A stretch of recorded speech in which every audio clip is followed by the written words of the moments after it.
Juan Domingo Peron was an Argentine army general and politician who served as president of Argentina from 1946 to his overthrow in 1955, and again from October 1973 to his death in July 1974. He had previously served in several government positions, including Minister of Labor and Vice President of a military dictatorship.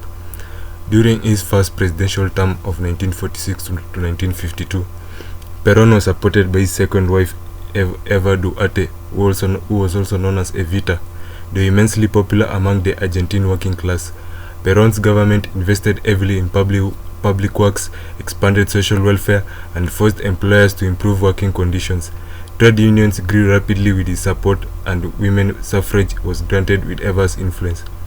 On the other hand, dissidents were fired, exiled, arrested, and tortured, and much of the press was closely controlled. Several high-profile war criminals such as Joseph Mengele, Adolf Eichmann, and Ante Pavelic were given refuge in Argentina during this time. Though Peron was re-elected by a wide margin, his second term of 1952 to 1955 was far more troubled. Eva, a major source of support, died a month after his inauguration in 1952. An economic crisis was ongoing. Peron's relationship with a teenage girl, Nelly Rivas, was revealed, and his plans to legalize divorce and prostitution damaged his standing with the Catholic Church.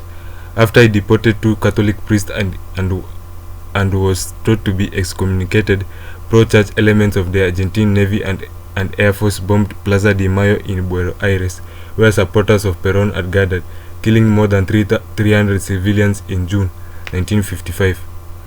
The event in turn prompted violent reprisals against several churches within months. Peron lost his power in a military coup. During the following period of two military dictatorships interrupted by two civilian governments, the Peronist party was outlawed and Peron was exiled.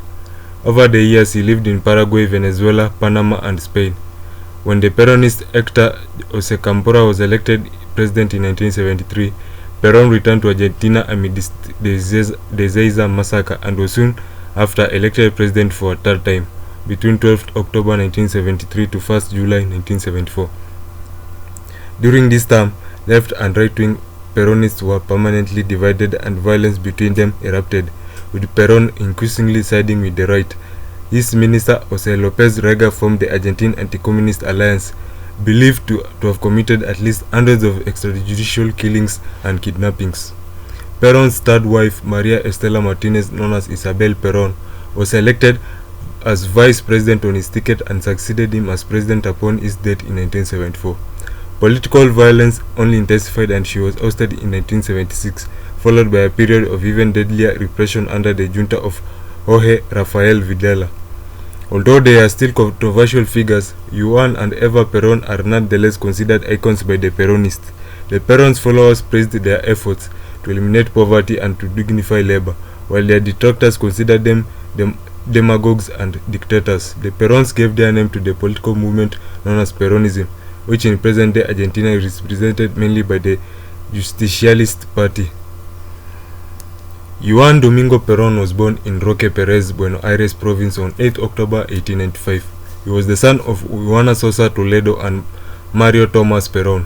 The Peron branch of his family was originally Spanish but settled in Spanish Sardinia, from which his great-grandfather emigrated in the 1830s. In later life, Peron would publicly express his pride in his Sardinian roots. He also had Spanish, British, and French ancestry. Peron began his military career in an infantry post in Parana in Entre Rios. He went on to command the post, and in this capacity, he mediated a prolonged labor conflict in 1920 at La Forestay, then a leading firm in forestry in Argentina. He earned instructor's credentials at the Superior War School and in 1929 was appointed to the Army General Staff Headquarters. Peron married his first wife, Aurelia Tizon Potota, as Peron fondly called her. On 5th January 1929. In 1943, a coup d'etat was led by General Arturo Rawson against democratically elected President Ramon Castillo. The military was opposed to Governor Rubastino Patron Costas, Castillo's handpicked successor, who was the principal landowner in Salta province as well as a main stockholder in its sugar industry. Peron's candidacy on the Labour Party ticket, announced the day after the 17th October 1945 mobilization, became a lightning rod that rallied an unusually diverse opposition against it. The majority of the centrist Radical Civic Union (UCR), the Socialist Party, the Communist Party, and most of the conservative National Autonomist Party in power during the most of the 1874 to 1916 era, had already been forged into a fractious alliance in June by interest in the financial sector and the Chamber of Commerce. United solely by the goal of keeping Peron from the Casa Rosada, organizing a massive kick-off rally in front of Congress on 8 December, the Democratic Union dominated Jose Tamborini and Enrique Mosca, two prominent UCR congressmen. The alliance failed to win over several prominent lawmakers such as Congressman Ricardo Balbin and Arturo Frondizi, and former Cordoba Governor Almadeo Sabatini, all of whom opposed the union's ties to conservative interests in a bid to support their campaign. U.S. Ambassador Spril Braden published a white paper otherwise known as the Blue Book, accusing Peron, President Farrell, and others of fascist ties. Fluent in Spanish, Braden addressed Democratic Union rallies in person, but his move backfired when Peron summarized the election as a choice between Peron or Braden.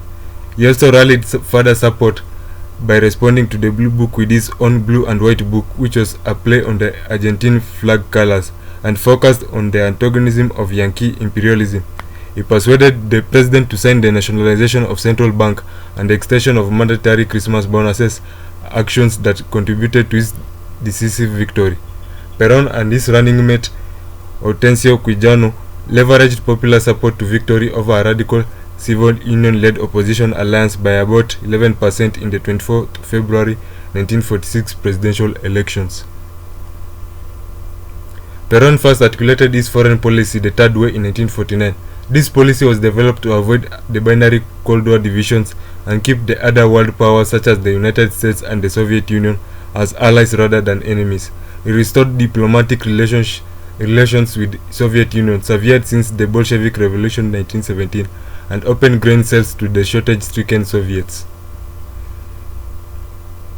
Economic success was short-lived. Following the lumbering recovery during the 1933 to 1945, from 1946 to 1953, Argentina gained benefits from Peron's 5-year plan. The GDP expanded by over a fourth during that brief boom, about as much as it had during the previous decade, using roughly half the $1.7 billion in reserves inherited from wartime surpluses for nationalizations. Economic development agencies devoted most of the other half to finance both public and private investments. The roughly 70% jump in domestic fixed investment was accounted for mostly by industrial growth in the private sector. All this much needed activity exposed intrinsic weakness in the plan. It subsidized growth, which in the short term led to a wave of imports of the capital goods that local industry could not supply. Whereas the end of the World War II had allowed Argentine exports to rise from $700 million to $1.6 billion, Peron's changes led to skyrocketing imports from $300 million to $1.6 billion and the rest the surplus by 1948. Emphasizing on economic policy centerpiece dating from the 1920s, Peron made record investments in Argentina's infrastructure, investing over $100 million to modernize the railways originally built on myriad incompatible gauges. He also nationalized a number of small regional air couriers, forging them into Aerolíneas Argentinas in 1950. The airline, equipped with 36 new DC-3 and DC-4 aircraft, was supplemented with a new international airport and a 22-kilometer freeway into Buenos Aires. This freeway was followed by one between Rosario and Santa Fe. Eva Peron was instrumental as a symbol of hope to the common laborer during the first 5-year plan. When she died in 1952, the year of the presidential election, the people felt they had lost an ally. Coming from humble origins, she was lauded by the elite but adored by the poor for her work with the sick, elderly and orphans. It was due to her behind-the-scenes work that women's suffrage was granted in 1947 and a feminist wing of the Third Party in Argentina was formed. Simultaneous to Peron's 5-year plans, Eva supported a women's movement that concentrated on the rights of women, the poor and the disabled. The first to vocally oppose Peron's rule were the Argentine intelligentsia and the middle class. University students and professors were seen as particularly troublesome. Peron fired over 2,000 university professors and faculty members from all major public education institutions. This included Nobel laureate Bernardo Ose as a physiologist, University of La Plata physicist Rafael Greenfield, painter Emilio Purotti, art scholars Pio Golivardino and Jorge Romero Brest, and noted author George Luis Borges, who at the time was the head of National Library of Buenos Aires, was appointed poultry inspector at the Buenos Aires Municipal Wholesale Market, a post he refused. Many left the country and migrated to Mexico, United States, or Europe. The theologian L.B. Weiss recalls the events in the universities. In 1938, Peron was sent on a diplomatic mission to Europe. During this time, he became a nomad of the Italian fascist model. Peron's admiration for Benito Mussolini is well documented. Likewise, he took as a model of inspiration the government of Ioannis Metakas in Greece and Adolf Hitler in Germany, and these exact words in that respect were as follows.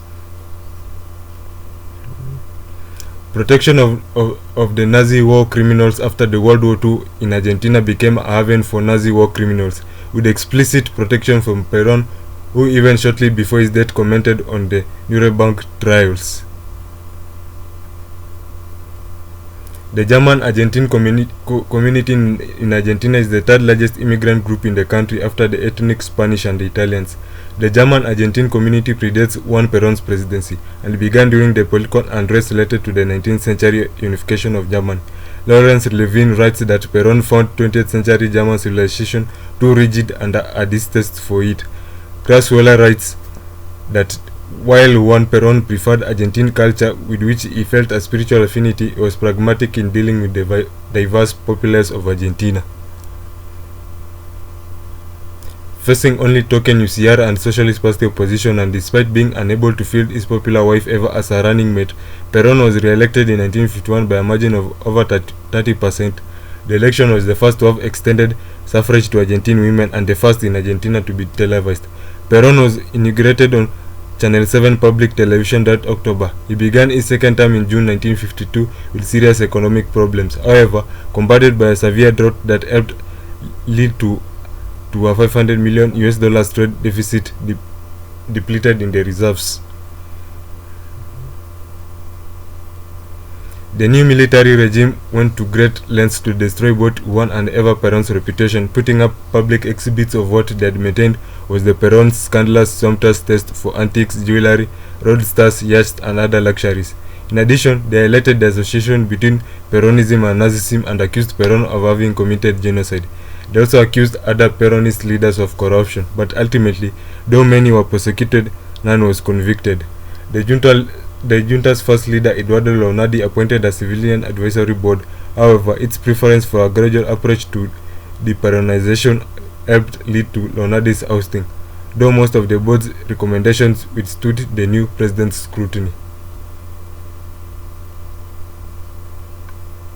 Che Guevara and Peron were sympathetic to each other. Pacho O'Donnell states that Che Guevara, as Cuban minister, attempted to arrange for the return of Peron to Argentina in the 1960s and sent financial support for that end. However, Peron disapproved Guevara's advocacy of guerrilla warfare as antiquated. In Madrid, Peron and Guevara met twice. These meetings, as the meetings Peron held with other leftists in Madrid, such as Salvador Allende, were arranged with great secrecy to avoid complaints or expulsion from Francoist Spain. According to Enrique Pavon Pereira, who was present at the second meeting between Guevara and Peron in Madrid, Peron would have discouraged and warned Guevara of his guerrilla plans in Bolivia. "You will not survive in Bolivia. Suspend that plan. Search for alternatives. Do not commit suicide." That's what he said. General elections were held on 11th March 1973. Peron was banned from running, but a stand-in, Dr. Hector Campora, a left-wing Peronist, and his personal representative, won the election and took office on 25th May. On 20th June 1973, Peron returned from Spain to end his 18-year exile. According to Pagina 12 newspaper, Licio Gelli, master of propaganda, had provided an Alitalia plane to return Peron to his native country. Gelli was a part of a committee supporting Peron along with Carlos Saul Menem, who became the future president of Argentina from 1989 to 1999. The former Italian premier Giulio Andreotti recalled an encounter between Peron, his wife Isabel, and Gelli, saying that Peron knelt before Licio Gelli to salute him. Salvador Allende had actively rejected Peron's attempts of establishing cooperation between Chile and Argentina during the 1940s and 1950s. Allende received the election of Hector Campora, who had previously lived in exile in Chile, as good news. Allende sent Anchieta Rodriguez to Buenos Aires to work on an alliance between the Socialist Party of Chile and the Justicialism. Later, Allende attended the presidential inauguration of Campora. All of this was greeted favorably by Peron, who came to refer to Allende as Companero. However, Peron also pointed to Allende as a cautionary example for the most radical of his followers.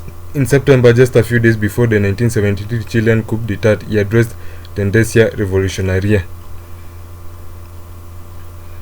Peron was buried in La Chacharita Cemetery in Buenos Aires on 10 June 1987. His tomb was desecrated and his hands and some personal effects including his sword were stolen. Peron's hands were cut off with a chainsaw. A ransom letter asking for $8 million was sent to some Peronist members of Congress. This profanation was a ritualistic act to condemn Peron's spirit to eternal unrest. According to journalists David Cox and Damian Nabot in their book Second Death, who connected it to Licio Gelli and military officers involved during Argentina's Dirty War, the bizarre incident remains unsolved.